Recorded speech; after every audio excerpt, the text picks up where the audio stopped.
Coba bayangin deh, ada satu tempat yang dulunya jadi pusat spiritual sebuah kerajaan kuno yang super megah, tapi di saat yang bersamaan, tempat itu juga jadi rahim lahirnya sebuah bangsa modern. Nah, tempat itu beneran ada, namanya Blitar. Sebuah wilayah yang nyimpen buah jiwa bersejarah dalam satu raga. Yuk kita bedah ceritanya bareng-bareng. Nah, ini dia nih pertanyaan besarnya. Gimana ceritanya sebuah daerah subur di lereng gunung berapi bisa pegang dua peran yang monumental banget dalam sejarah? Di satu sisi dia itu pusat kekuasaan klasik.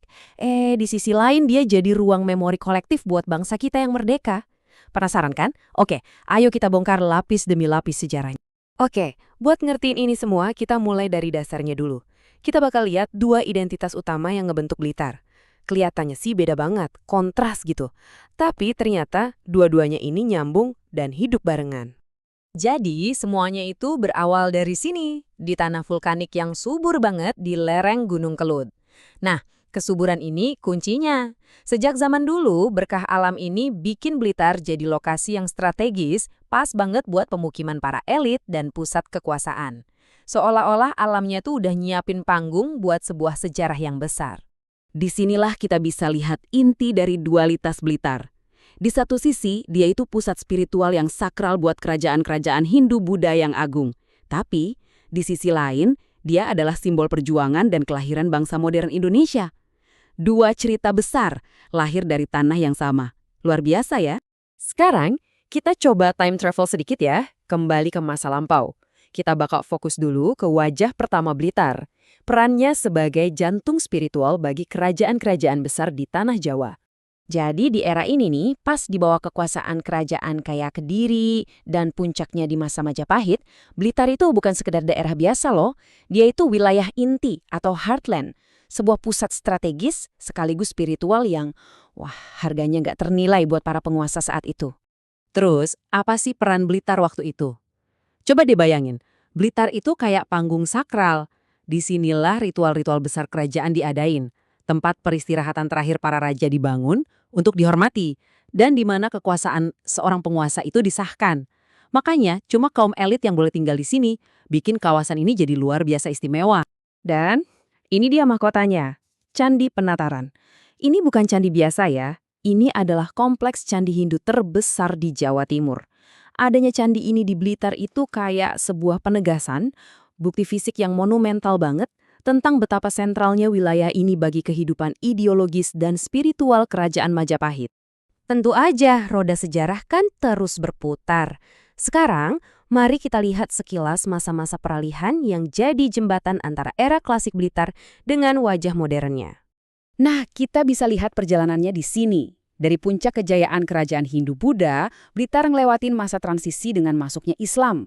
Terus ada di bawah cengkraman kolonial Belanda, sampai akhirnya jadi bagian dari Indonesia yang merdeka. Ini perjalanan sejarah yang panjang banget. Dan ini poin krusialnya. Walaupun kekuasaan silih berganti, Majapahit runtuh, Islam datang, Belanda berkuasa, ada satu hal yang tetap bertahan. Struktur masyarakat agraris Blitar. Fondasi inilah yang jadi jangkarnya, yang ngejaga wilayah ini bisa terus lanjut melewati berbagai badai perubahan zaman. Dan sekarang, kita lompat ke abad ke-20 buat nyaksiin lahirnya wajah kedua Blitar. Wajah yang ngejadiin Blitar sebagai rahim bagi semangat kebangsaan modern. Identitas modern Blitar itu terukir oleh satu nama besar, Soekarno. Ya, Bung Karno. Ikatan sang proklamator dan presiden pertama Republik Indonesia dengan kota ini tuh dalam banget. Sampai-sampai pada akhirnya mengubah takdir Blitar untuk selamanya. Nah, ini dia alasannya. Keputusan untuk memakamkan Bung Karno di Blitar itu jauh lebih dari sekedar pilihan lokasi. Ini adalah sebuah tindakan simbolis, sebuah peristiwa sejarah yang nanemin identitas baru yang kuat banget ke dalam jiwa kota ini. Blitar sebagai simbol abadi bangsa. Coba kita urai dampaknya ya. Pertama, karena adanya makam ini, Blitar berubah jadi pusat ziarah nasional. Ini kemudian ngebuat statusnya sebagai simbol kebangsaan jadi makin kuat. Dan pada akhirnya, Blitar bertransformasi jadi ruang fisik tempat bangsa Indonesia merawat ingatan kolektif tentang perjuangan kemerdekaannya. Oke, di bagian akhir ini kita bakal satuin lagi kedua wajah Blitar tadi. Kita akan lihat gimana dua warisan besar ini, yang klasik dan yang modern, bisa hidup berdampingan dan ngebentuk Blitar yang kita kenal hari ini. Lihat deh, gimana ikon-ikon Blitar ini punya dua makna. Candi Penataran yang dulunya pusat spiritual Majapahit sekarang jadi destinasi cagar budaya. Terus makam Bung Karno yang murni warisan nasional sekarang jadi pusat ziarah. Bahkan Gunung Kelut pun punya dua peran. Dulu jadi sumber berkah sekaligus ancaman buat kerajaan, kini jadi landscape agraris yang ikonik. Jadi, ya inilah Blitar hari ini. Sebuah ruang yang unik banget, di mana memori tentang kejayaan kerajaan masa lalu itu tersimpan berdampingan dengan memori perjuangan kemerdekaan. Dua narasi besar bangsa bertemu dan menyatu dalam satu wilayah.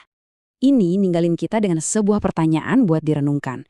Di persimpangan antara memori kekuasaan kuno dan spirit kemerdekaan modern, warisan manakah ya yang kira-kira bakal lebih bergema buat ngebentuk identitas Blitar di masa depan? Ceritanya masih terus ditulis.